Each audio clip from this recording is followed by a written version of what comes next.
Thank you everyone for joining us. We may have some more attendees coming in, but thank you for spending this time with Samantha and I. So welcome to our session on how to find communication jobs and get an interview. So employers deem communication skills as one of the most important skills in the workforce. And the BC labor market identifies communications as a high opportunity occupation. So there's a lot of jobs becoming available that relate to communications.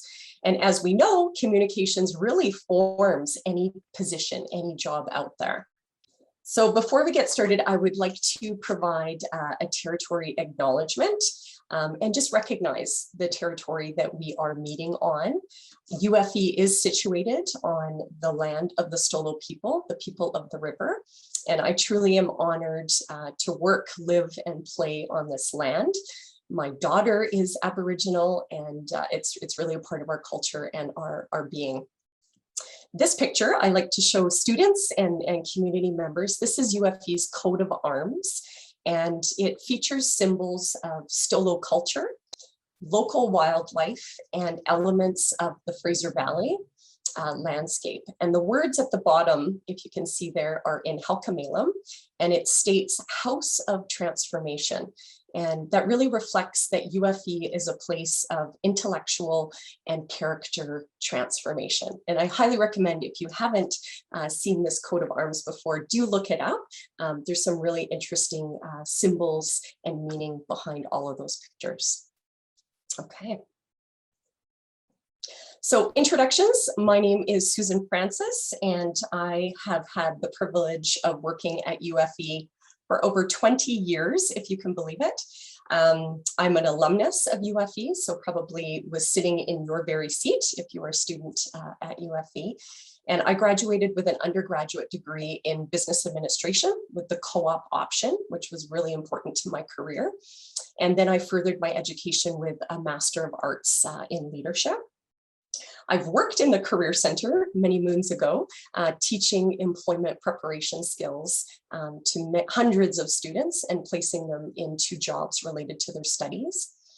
I've worked in various leadership roles where I've actually recruited and hired and sat on hiring committees. So hired many employees at UFE. And presently I am a professor in the communications department, teaching applied communications. Over to you, Samantha. Thank you, Susan. Hi, everyone. I'm Samantha Patridge. I have been teaching the career package, as we call it, or employment skills, for 20 years, since the beginning of my teaching career. I'm hoping you're going to say, oh, no, you don't look young. You don't look old enough to be teaching for 20 years. Regardless, I have a lot of experience both with post-secondary teaching in this field and also with private training. So I've done workshops, I've done industry training, and I've also worked privately consulting with students. I enjoy this work, definitely. It's really meaningful. It's great to help people find the perfect position for them and to understand how their skills can transfer across a variety of different types of industries and jobs. I find my own daughter is 15 right now, and she's doing careers classes at school, and the question that comes up all the time is, how do I know what kind of job I want? And I keep saying, don't focus on the job, focus on what you like to do, and the job will come later. So hopefully these skills that we give you today are going to help with that. Back to you, Susan, to keep us going here. Great, thank you. So today we are going to cover a number of items. We only have an hour together. We could probably spend weeks together, but we've condensed this information for you. So we're going to talk about job search. So where do you look for jobs? How do you actually find a job opportunity? We're going to touch on transferable skills, so those soft and hard skills that are needed to translate into your persuasive cover letters and resumes. So we'll spend some good time there. We will have about 5 or 7 minutes at the end for questions, but if you do have a pressing question that you'd like to ask as we're presenting, feel free to place it in the Q&A box, and we'll try to keep an eye on that for you as well. All right, so let's begin. Job search. Where can you search for a job? If you are looking for employment where is one place that you would look? And I'm going to get you to interact with us here. So if you want to throw an answer in the chat box, where is one place you could look for a job? And I'll get you. Yes, indeed. Thank you, Clay. Absolutely. UFE's career website. Good one, Lauren. Any other thoughts where we can look for employment? Job postings. All right. Okay, so moving on. LinkedIn, thank you. Thank you for those two, Clay. So there's many different places that we can look for jobs. So Samantha, I'll just get you to switch the slide. So this next slide includes a number of different job banks. So you've mentioned UFE Career Services. We've got the Work BC, which is a labor market site. And this is really interesting to find out more information about the career direction that you're heading. What do the opportunities look like, the outlook, the work environment, but they also post job positions as well. Indeed is probably right now one of the largest job banks to look for employment positions. And just the other day I was on there and just searched communications just out of curiosity. And often, you know, the jobs we're looking for might not always include that word, right? Communications, for example, but there were over 100 different postings that came up in just entering that one word. Job bank, BC Jobs, there's a lot of government opportunities out there as well. So BC Jobs and the job bank are great sources as well. Workopolis, Monster, Wow Jobs. So these are really great resources for you to check out for positions that are already posted. On the other side, we've got professional associations. So sometimes we don't think about different associations or societies that are connected to our education and careers that we want to explore. So Samantha and I have listed here a few connected to communications. So the Canadian Public Relations Society, the Society for Technical Communication, Communication Association. So these are just three, and there's many out there, national, local, that also post job opportunities. And often for students, you can obtain a student membership with these associations to network, to get involved, to meet people, and it's a great way to become informed about employment opportunities. Company websites, of course. So maybe there's different companies that you can think of that you would enjoy working for. So those are definitely great resources to check out. Most companies have a career site right on their website. LinkedIn, Clay had mentioned that one as well, a great social media site for looking for employment opportunities. And it's really grown, LinkedIn. So right now, if you have a professional profile in there, and I highly recommend it, they will actually send you job postings, right? So on my phone, I will get notifications of job postings that are connected to my skill set, my background. So another excellent way to find out about employment opportunities. And they actually have a job section on LinkedIn if you're on that site. Newspapers, old school, but still within classifieds and in newspapers, we are still seeing some postings. Often we're looking at e-newspapers, right? So checking those out as well. And really networking, right? Forming those connections, because certainly a lot of positions are actually posted, but often they're not, right? Or you might connect with someone before a job opportunity is posted and they might have you in mind. So really building your network through LinkedIn, through your instructors, past employers, really formalizing that, getting involved with associations, attending events, as well as informational interviews. So if there's a company that you're really interested in working for, or a person that you've connected with in your network, set up an informational interview. So it's not a formal interview, it's somewhere where you would go and ask some questions about what they're looking for down the road, what skills you might need, leave them with a resume, as you never know when they might call upon you. So lots of great resources to find jobs. Again, some are posted and some are not. And it's very beneficial if you can build that network and become aware of positions that aren't posted. And as mentioned in the last slide, I put UFE Career Services, but that is the Center for Experiential Learning and Career Education.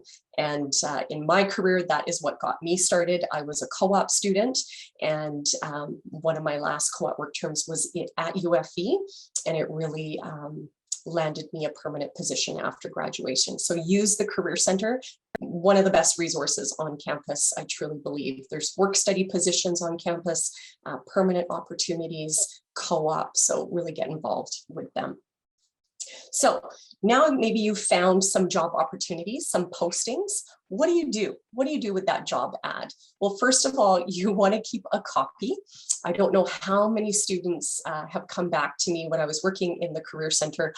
I applied to this job and I no longer have a copy of the posting. Or companies might pull that job off of their website once it's closed. So really, really important to keep a copy, whether that's a printed copy or you're copying it and pasting it into Microsoft Word and keeping an electronic copy, because you'll want to go back to that posting for the interview. Really important. And then what you want to do is analyze, go through that job posting and look for the key skills that they're after, the qualifications that they're looking for, any key terms and words that they're using. And often what I'll do is actually even highlight some of the key things that they're looking for. And feel free to mark up that job posting, again, via electronic or hard copy. What skills do you have? What experiences do you have that meet those requirements that they're looking for in the job posting? That is what they're after. And that is how we can be persuasive, right? Is really connecting to their posting and requirements. So yeah, creating a little checklist for yourself. What do you have from that posting? And this information is what will go into your cover letter and resume. And of course, you can always look at the company website for further information. If you're curious about the company, the culture, once you've got a job ad, definitely I recommend looking at the company website immediately. Okay. Over to you, Samantha. Yeah, thanks. Moving on to transferable skills. Even before you start your job search, I highly recommend that you keep yourself a spreadsheet of the transferable skills that you have, of all the activities that you do as part of your work. As you start your career, you might think, oh, it's easy to remember because I've only done my education and then I've done whatever little work experience that I have. But trust me, you'll be grateful if you get in the habit of keeping that spreadsheet, because as time goes on, it becomes harder and harder to remember all the activities that you've done, all the accolades that you've received, all of the employment training, all of the commendations. It's difficult to keep track of them all if you're not writing them in. I know I undergo a yearly practice where I update my spreadsheet and my resume just to make sure that I have everything current. I'm not looking for another job. I love my job and I am a tenured professor here, but at the same time, sometimes opportunities come up or there might be some kind of opportunity for external funding, and I always need to have that updated CV, so you want to keep it on hand. Make it an extensive list. Things that you should keep in that list include what the actual skill is, or the quality, where you learned it or where you demonstrated it, some concrete examples of you using that skill. By concrete, I mean things that are countable or measurable in some way. And then maybe if you can list a reference, a person who might be able to attest to your ability to do that thing, or the person who did the training, or the person who gave you the commendation. Those are helpful things for you to hang on to. That way, when you get to your actual application, you have those transferable skills already listed. Think about your skills in two different groups. We've got the hard skills, which are the things that you can physically do. So what kinds of software can you use? In communications, it's usually more about the soft skills, but as far as hard skills, what kinds of software can you use? What kinds of skills do you have? For example, maybe you've got some graphic design experience. I would consider that a hard skill as opposed to a soft skill. You've got to also think about any work experience that you have. So have you handled cash? That might actually be a transferable skill. Even though it's not something that a communications job always requires, it shows something about you. Sometimes those hard skills also translate into soft skills. When we talk about soft skills, we're talking about interpersonal, we're talking about communications, how well do you get along with and communicate with others, but we're also talking about character traits. My biggest pet peeve on a resume or a cover letter is when people tell me that they're trustworthy. They tell me that they're hardworking. They tell me they're conscientious. Because my inner voice is constantly saying, am I just supposed to take your word for it? So if you want to show me that you're hardworking, tell me that you worked 20 hours a week while pursuing a full-time education and still getting A's and B's in your courses. That tells me that you're hardworking without saying, I'm hardworking, just believe me. That's just one example. That's where the money example comes in as well. If you're handling cash somewhere, you can tell me that you handled cash. You were responsible for a float of $1,000, $1,500 every evening. That tells me that you had some responsibility, that you were trusted, that you were trustworthy, conscientious. So think about those transferable skills, make those a list, put them into your spreadsheet so that you're ready. And when you get into your writing of your resume, I want you to think about a little sales technique that I often recommend to my students. Think about FABs. You have a lot of features. So maybe your skill is that you can type 70 words a minute in Microsoft Word or in any word processing. You can type 70 words a minute. That's the skill. Okay, great. You could put that in your resume. Sure, that's concrete. Good. But maybe think about the advantage that that skill gives your employer. If you can type 70 words a minute and another candidate can only type 40, what's the advantage to the employer of hiring you instead? Well, you can type faster, so maybe you can get your work done a little faster. Then we go even further into the benefit realm where you say, okay, what can this advantage do for the employer in the long term? How does it make you the best candidate? Okay, instead of saying now on my resume, I can type 70 words a minute, I'll say my ability to type 70 words a minute means that my tasks will be done quickly and efficiently, and I can do more for you, therefore saving you time and money in the long run. Okay, so think about that FABS technique as you go through the rest of the documents. And now let's look more specifically at the resume. I'll turn it back to Susan for that. Thank you. Okay, so we're going to get you to use that chat feature again. Among hundreds and hundreds of resumes, how can your resume stand out? Any thoughts on how you can make your resume stand out from others? Maybe I'll get one or two comments in the chat box. Maybe that's why you're here. You're not sure how. Give you another 30 seconds if anyone wants to throw a comment in the chat box. Okay, not sure, right? All right, so let's move to the next slide. This is something that will help make your resume more persuasive, right? To make you stand out from the pack. So often, you know, in recruiting, we might receive 50 to 100 applications, right? So you need to somehow identify yourself and really stand out to that hiring committee or manager. So most resumes, student resumes or recent alumni resumes will be about 1 to 2 pages in length. So you've got that room to list your education, your work experience, your volunteer experiences. So think about that. You don't have to go on to a second page if you don't need to, but you really don't want to try to cram everything into one page if you should be moving to a second page.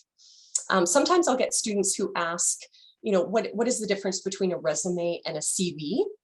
And a CV is typically a little bit more academic. So in a CV, you'll have more sections, often about research, maybe presentations that you've completed, publications. So it's a little bit longer. So with CVs, you'll have a longer resume. However, with a regular resume, you're looking about 1 to 2 pages. And don't be afraid to go on to that second page. What's really important is that it be error-free. That is something I look for. I'm very detail oriented and I like editing. And so if there is a spelling error or a formatting mistake, that may put you in the B pile, right? My A pile is the pile that I might consider shortlisting.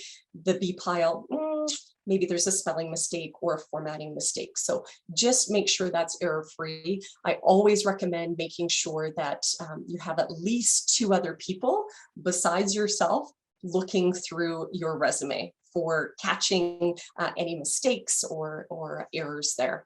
You could look through your resume 100 times and think it's perfect, but you'll have a couple other people like Samantha or I look through your resume and we will likely catch something there.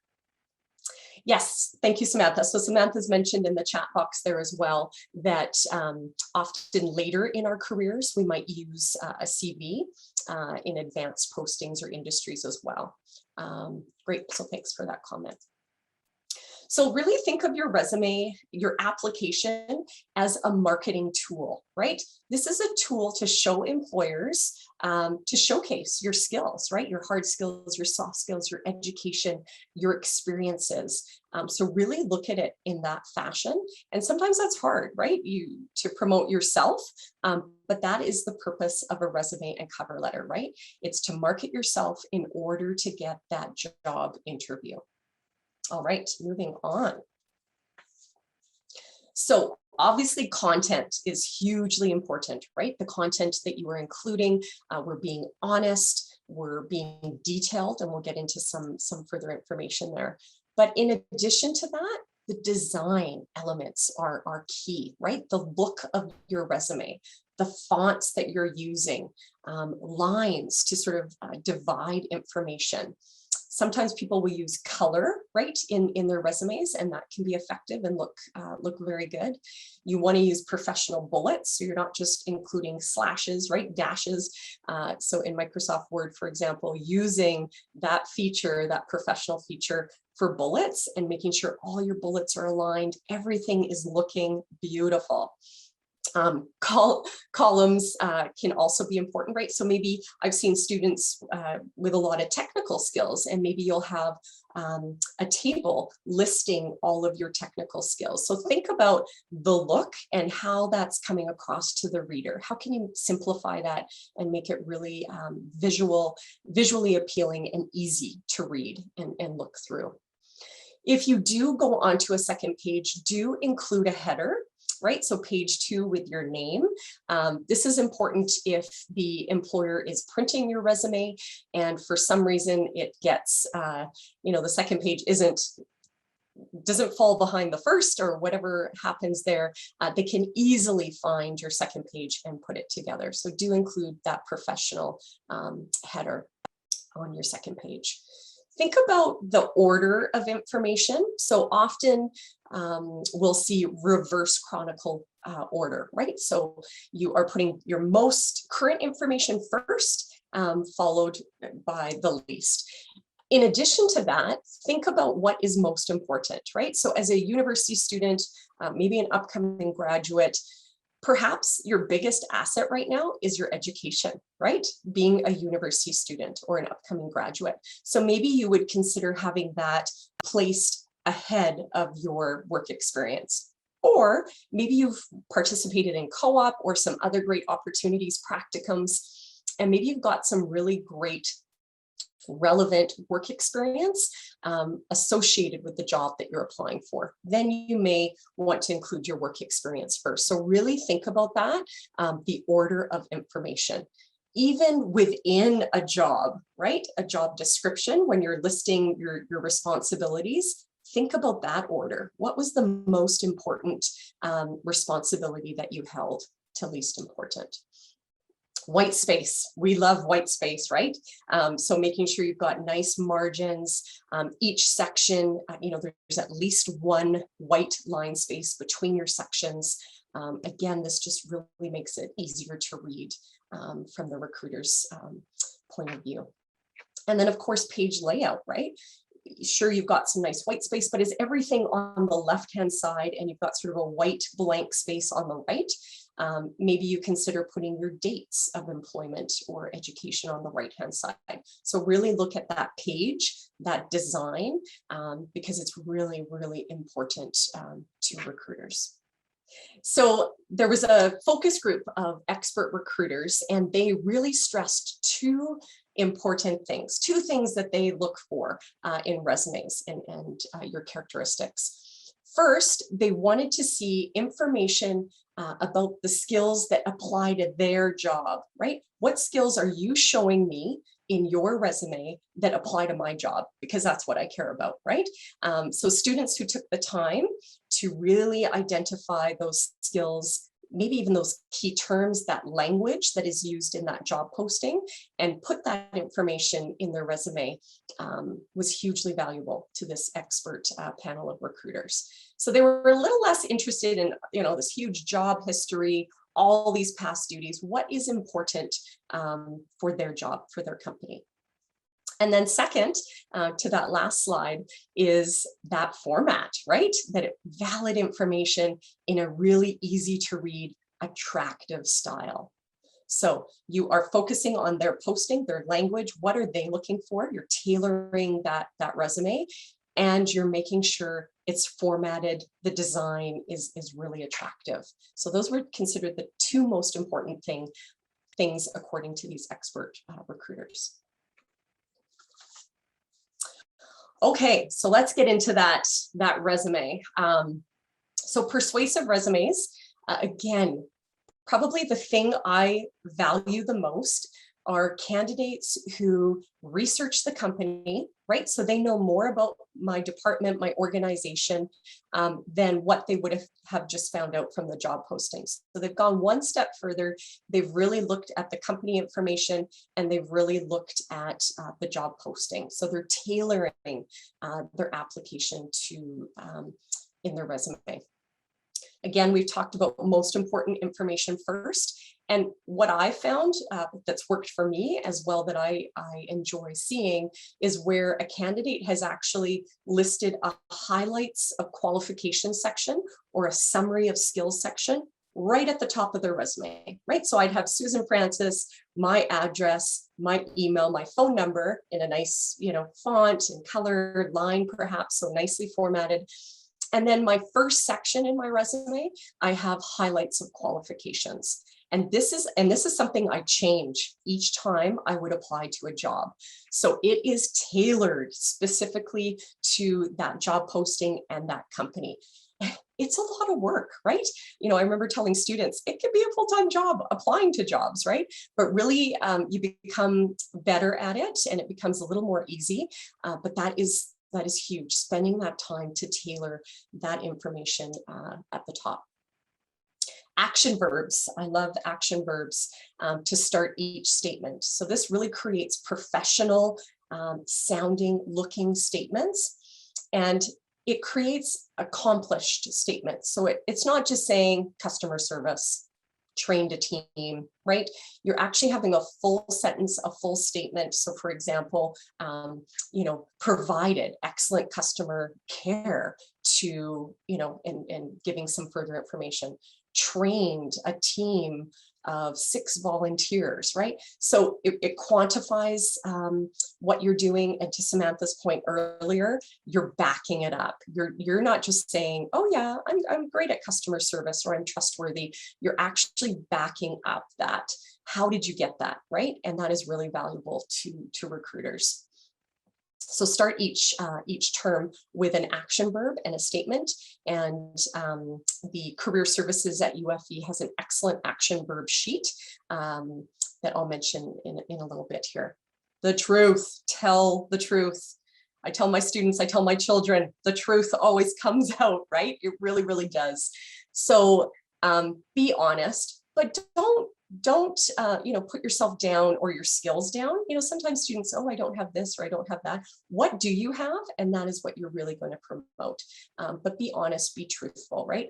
Are you an advanced user of Microsoft Excel, or not, or do you have knowledge of Microsoft Excel? So little things like that. Words are important.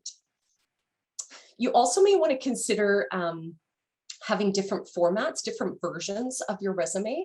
So sometimes employers are asking you to email a resume. Some employers have databases, right? So recruitment management systems. So maybe thinking about having a PDF version and making sure that that employer is getting exactly what you see on your screen, right? So PDFs can be valuable, but also looking at maybe you may have to take the formatting out of your application in some cases when there's a database being used in the company. Yes, all right. So the UFE Center for Experiential and Career Education, CECE, has some great handouts and examples that I always refer my students to. So I worked in the Career Center for a long time. I'm a strong believer. Their website is there if you're not familiar. So ufe.ca/jobs, JOBS. And I'm going to walk you through. So do visit their website and check out these examples and handouts further. But I am going to walk you through their resume and just sort of look at the anatomy of a resume. All right, so hopefully you can see that okay on your end. So here, just looking visually, right off the bat, very clean, well formatted, organized. I'm drawn into this resume. It's nicely formatted with the lines, with the spacing. So again, at the very top, you want to have your full name at the very top. And usually you'll have that in larger font. In this case, they've got it in all caps. So again, thinking about what works for you, what looks of resumes work for you. You could research, Google resumes, professional communication resumes, just to get some ideas of different looks of a resume. And then ultimately create your own, right? Because we don't want everybody's resume to look like this. The other thought too is Microsoft Word has some great templates, as well as Canva can have some really great templates that you can use. And I always say that's great. If you're lacking sort of in the design skill area, that can be helpful. However, templates can be limited. So you may want to add another section, but it won't allow you, right? So that it can be restrictive there. So be cautious of that. And then the other piece, you just want to make sure that employer isn't receiving 10 copies of the same template, right? You want to stand out. You want to look at a little different. So if you can, look at some templates, look at some resumes online, and ultimately create your own special version of your application. So you've got your name right up front, your address, right? Your full address, your UFE email. So be cautious of that. You want to have a professional email, right? You don't want partygirl@gmail.com, right? That might turn off a recruiter. So have a professional email up top. If you're graduating, I do believe actually you hang on to your UFE email for some time, but if you're graduating and you've got a professional Gmail account, that's fine too. As a student, it can look really professional using your UFE account and making sure you're checking that UFE account, right? If you're applying to jobs, you want to make sure you're responding to employers. And then of course, your phone number as well. Here is that summary of qualifications section that I was talking about. So again, this is an example from the career services at UFE, but they've done a really nice job. So this student would have looked at that job posting and created this summary of qualifications. So the posting would have been around probably working in the Career Center from what I'm looking at here. So they're talking about over 2 years. They've got 2 years of experience working with students in job search. They've got excellent communication skills, written communication skills, writing 25 press releases. So again, they're backing up this information. They're quantifying it, right? So some really great statements here. So a nice summary, and then you can see each section. So this person figured their education is probably the most important. So again, thinking about the order. So they've listed their education here. And again, each section looks the same, right? Summary of qualifications, education, work experience. So nice font, underlined, again, really organizes that resume. I really recommend including information about your education. So not just saying, Bachelor of Arts and leaving it at that. You've worked hard, right? You've accomplished and have obtained some excellent courses. So provide that recruiter with a bit more information. So obviously stating the program that you're in or completing, that you've completed, where you completed that. So please list University of the Fraser Valley, spell it out. List the dates. So the student is still a student. So they've listed to present. And again, maybe a couple of bullets talking about this particular program. Are you majoring in a certain area, or even just a bullet, successfully completed communications for the workplace. So what are some key courses that you've completed that would be relevant to their job opportunity? Next section, work experience. So again, you can see the layout is the same between education and work experience. I really recommend listing your position title first. So sometimes people will think, oh, I'm going to put the company that I worked at. That's the most important. No, it's the job you did, right? So listing the position title, the role that you filled, then below it, where that was. The dates, be honest. I like Samantha's point about keeping a spreadsheet of all these skills you've obtained. It might be helpful to add a column about dates, right? So you're really remembering, okay, what month did I start and what year? So include that information. And then, of course, we've got those bulleted points, right? So under work experience or volunteer experience, we've got those action verbs. So greeted exhibitors, provided, assisted, and again, there's a great tool through the Career Center that you can use to come up with some, so you're not repeating that same action verb throughout. This one, the dates are on the right-hand side, so I like that. They're sort of utilizing that page layout. So really good formatted resume to follow. You can include extracurricular activities. I actually like to see, extracurricular activities and what you like to do outside of school and work. It kind of gives me a better idea of who you are as a person. So it's personal preference if you want to include that. And then often at the end of the resume, we will see references available upon request. Pay attention to the job posting. If they've asked for your references, you're actually going to include those. And I'll share a little bit of information in a moment on that.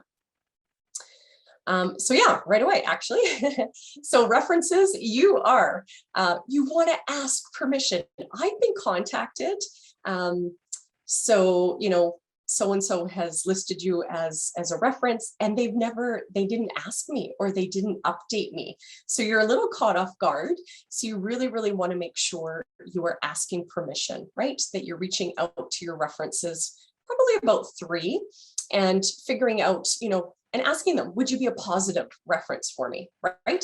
Even asking, what do you think my strengths are? Where could I improve? So really finding out what they would say about you. Can I I've jump called in her. for a sec, Susan? What's that? I just wanted to jump in and say, actually, according to our Freedom of Information and Protection of Privacy laws, if a person doesn't have your permission to talk about them, they can't actually say anything. So I have had the same situation where someone has called me and said, oh, can you give me a reference for so-and-so? And I've had to say, no, I can't, because I don't have their permission to talk about them. So make sure you're on top of that one. Definitely, you have to ask. Absolutely. Absolutely. So positive references. List all the information. So actually we can go to the next slide. List all of those details, their full name, their job title, their company name, their phone number and email if you can. And so maybe you worked for this employer previously, so then I might have, former supervisor, and so they can definitely see how this reference connects to my resume. So bring a copy of this with you to the interview, and really spend some time thinking about who would be a good reference. Often they're wanting supervisors, right? People who know you and have supervised your work.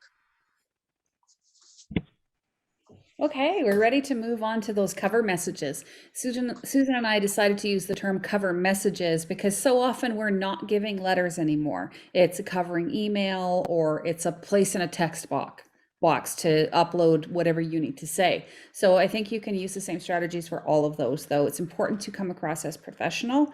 Don't be too brief. I've looked at a lot of resumes. I've done a lot of hiring within our communications department at UFV and in other contexts.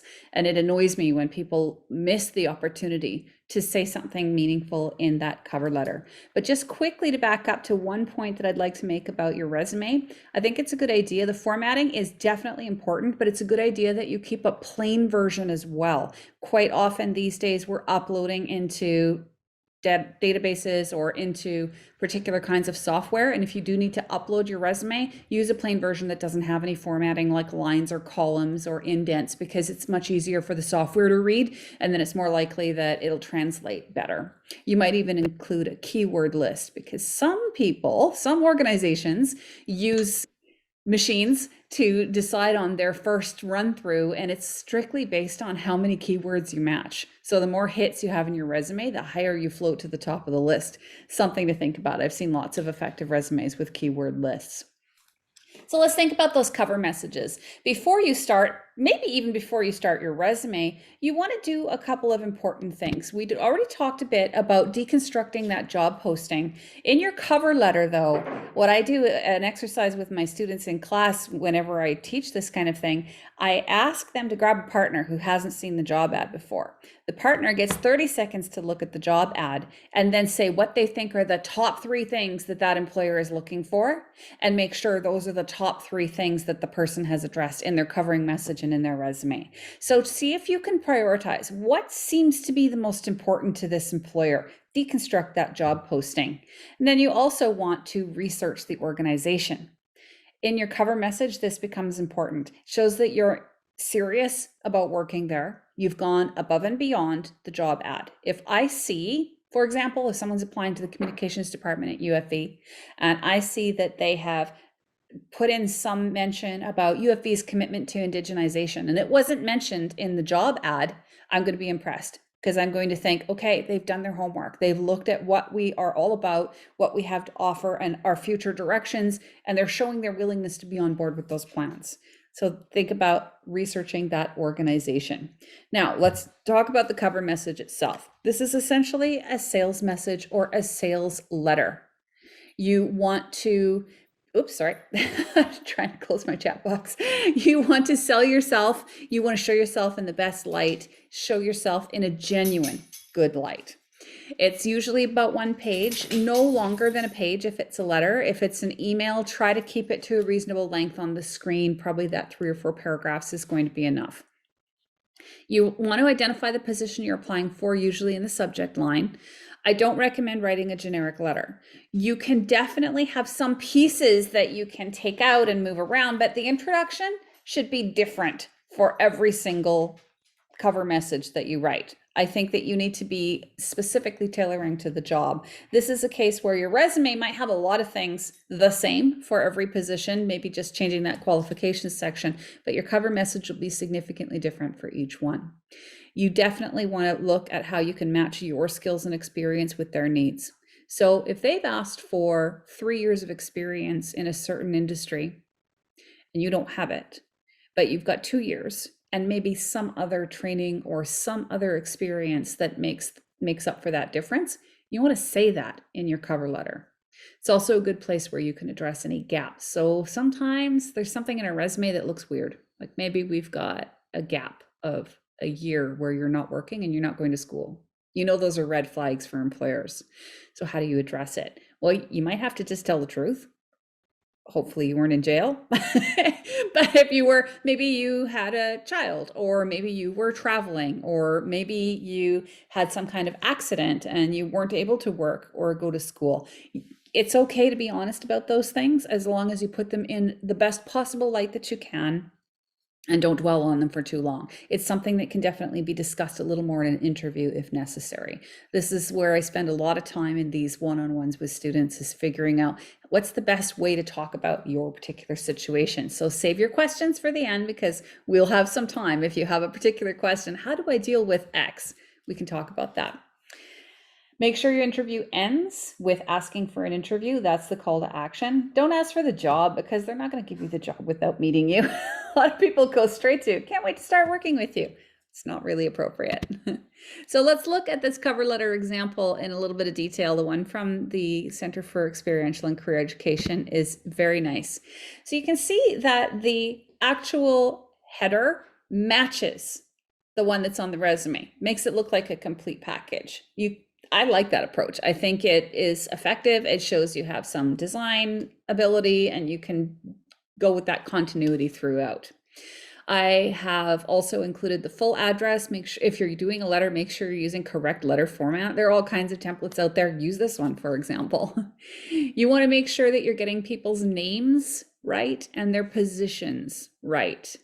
I hate it when people misspell my last name, for example. It's Patridge, and a lot of people call me Partridge. Even on professional university level applications, they spell my name wrong. And I think, if that's the evidence of your attention to detail, I'm not sure how good fit you are with my department, especially when it's our names we really notice. So get the names right. If you're not sure if the person is male, female, or other, just use their whole name. Just use Dear Curtis Jones like this person did. Or if you don't know the name of the person you're applying to, put in Dear Human Resources or the name of the company. If you were writing an email, I would not suggest using Dear. That is definitely a letter type of formality, a holdover from old days. If you're writing an email, I would instead use the slightly more formal hello. Don't use hi, and certainly don't use hey. Never appropriate in professional situations. Okay, so we've got the very first paragraph here talks about the benefits that the person can bring to the employer, and it establishes interest. I want to tell you something. In all the research I've done related to career packages, I found out, and I've seen this, some people look at only the resume when they're hiring because that's where they want to get the information. They just want it laid out in the black and white. What have they done and where have they done it? Other people look only at the cover letter because they feel that the cover letter gives a sense of the person's personality a little bit more. And it also indicates what they think are the most important things that they're going to bring to the job. Some people look at both. So you have a tricky job with this cover letter. It has to do a couple of things. It has to be able to stand alone and repeat the most important things from that resume in case you encounter one of those employers who's only going to look at the cover letter. But it also has to be complementary to the resume for those people who definitely do their due diligence and read both.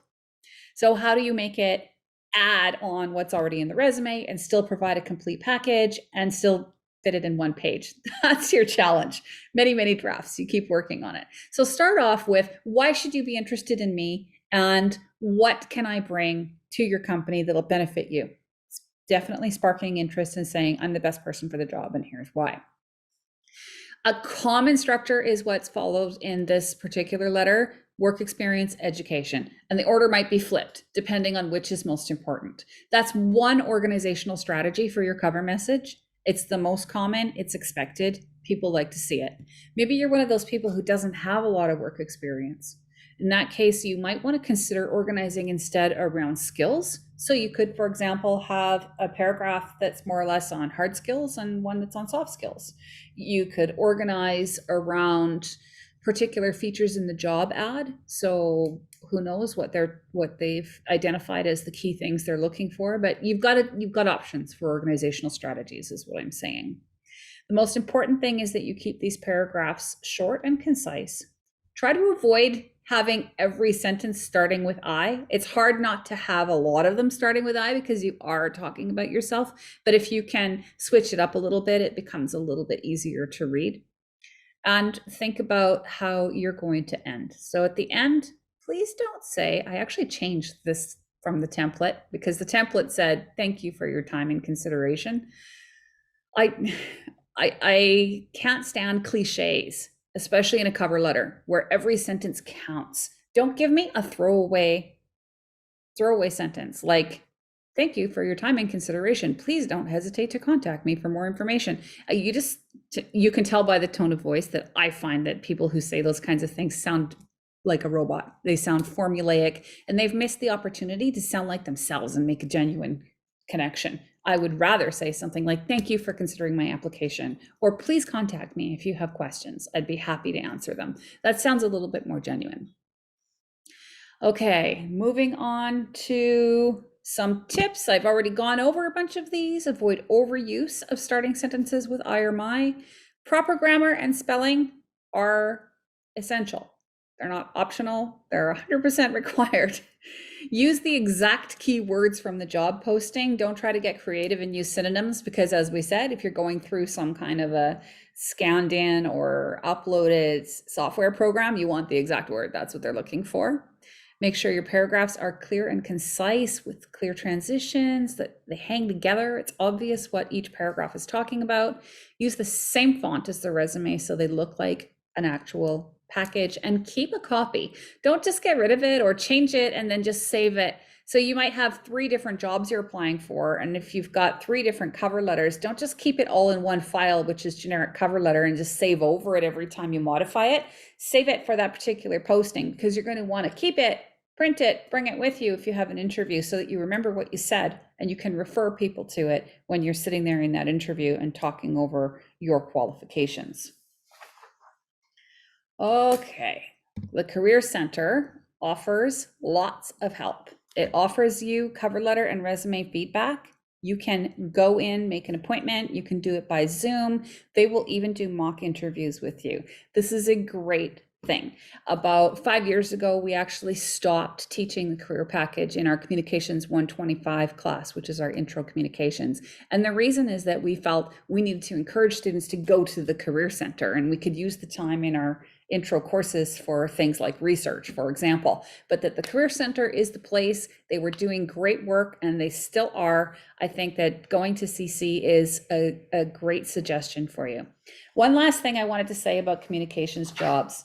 Remember that whatever your degree says doesn't mean that that's the job title that you're going to get.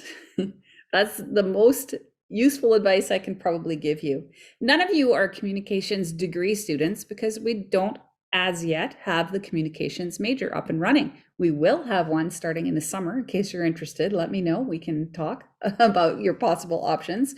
But for now, you're here because you're interested in finding a job in a communications related industry. And you might be in business, you might be in who knows what, you might be in the BA, you might have English major, you might have a psych major, you might have a kinesiology major. I have no idea what you're into or what you're all about, but just keep an open mind. Look for jobs that have similar skills and attributes to what you can offer, and you'll probably be happy. Personally, all my degrees are in English, which is considerably different from communications. It wasn't until I was in the workforce that I realized the affinity I had for communications, and I started a whole bunch of on-the-job training as we went. Now I've found my niche and the place that I want to be. Very few people these days start in the job that's their end job, because they grow and evolve and more opportunities come up as time goes on. Keeping these communication skills sharp is what's going to help you to get and keep that job. I want to make sure we have enough time for questions, but I just want to give a little plug to the session that I'm doing next week, which is about how to use your communication skills at work to be noticed and get promotions.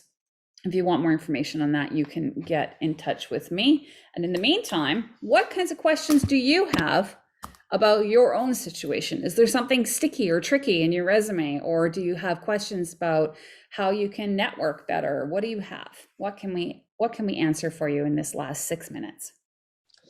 So feel free to list a question. I think just in summary for me, as you're posting your questions, research, right? Research the company, tailor that application. So in that highlights of qualification section in your resume, that is for the company, right? You are selling them, you're persuading them, wow, this person has all these skills I'm looking for. And then in your first paragraph of your cover letter, really, using that research from the company and connecting, to their values, their mission. What did you find out about that company that isn't in the job posting?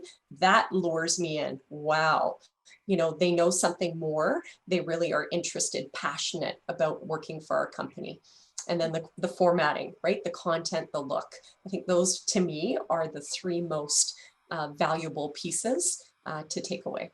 So how would you go about asking your current manager to be a positive reference for a job that you're applying for? Excellent question. So in the past, what I have done, I really believe in being open and transparent, so I think it would be appropriate to set a time to meet with your supervisor and just let them know all the positives, right? You've really enjoyed the position and working on the team. You are looking to build your skill set, right? Maybe you're you're graduating, maybe you've got some more education, so you're looking for an opportunity that will match your skill set, and you would love to obtain a reference from them. And really, a good leader, a good supervisor is going to support you in your journey with that. So I think taking the time, plan out what you want to say. And so it's not just, hitting them with, oh, I'm leaving, could you be a reference? But sharing what you've really enjoyed, what you've learned from the job, and here's sort of your next step in your career.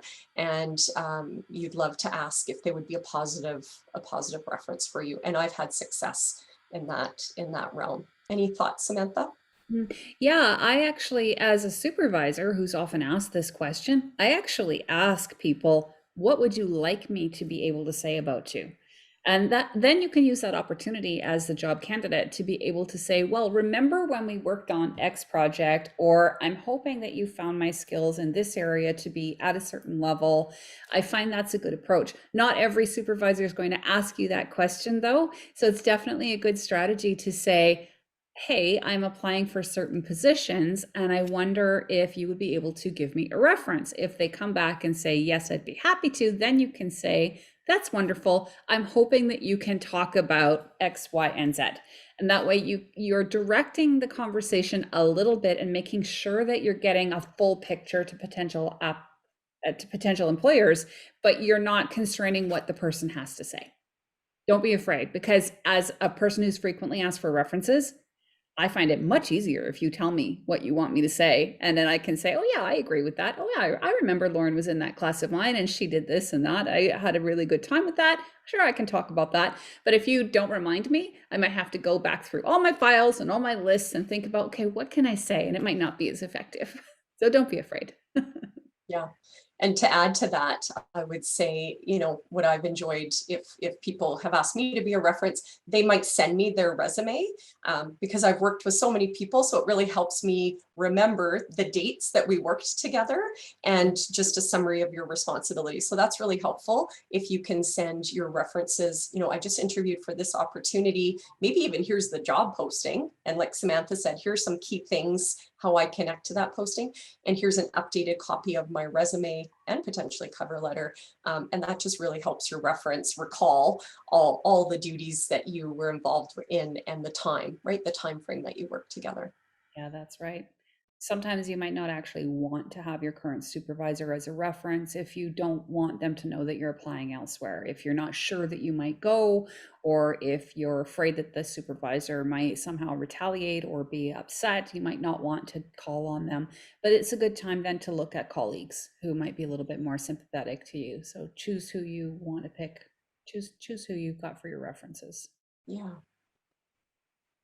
Okay, I don't see any other questions coming up, and it is 11:59, so it looks like that's a good place for us to end. Just want to let you know a couple of references. Obviously, we used actually, we forgot to update our references slide. That should say UFE Center for Experiential and Career Education, and they do still have that career resources on there. So if you want those templates, you can hop on there and get them for free for student use, and you can book appointments to get more consultation on your specific career package. And then we also use our textbook that we use for our Communications 125 and 251 classes, Communicating for Results. It has an entire chapter. There's a lot of resources out there, lots for you to look at. If you'd like more information, just get in touch with me or Susan by email. We'd be happy to help you out. Susan, last words from you?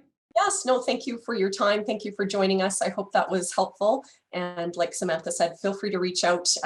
It's our first name dot last name at ufe.ca. You can look us up in the directory in UFE's website. Happy to help. And again, that Career Center is Career Services Co-op, a great resource for you. So we wish you all the best. Yeah. Take care. Great.